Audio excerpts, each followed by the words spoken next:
sôi động.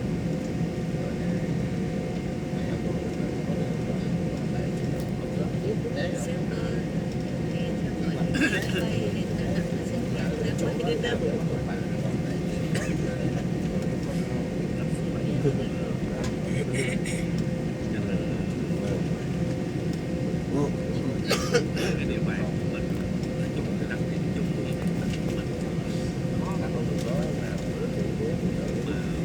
xài lâu thì tại sao nó thành lập cái trường quan tại mà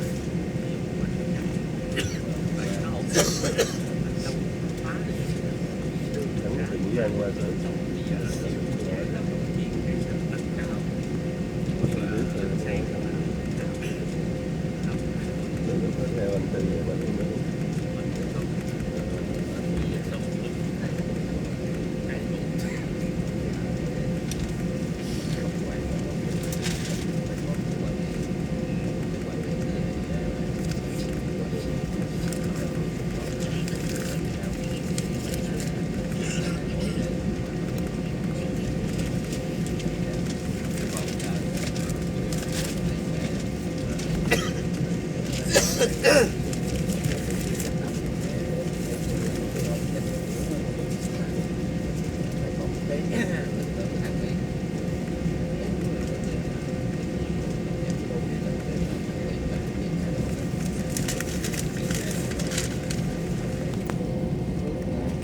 cầm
Traffic Crew seated for takeoff.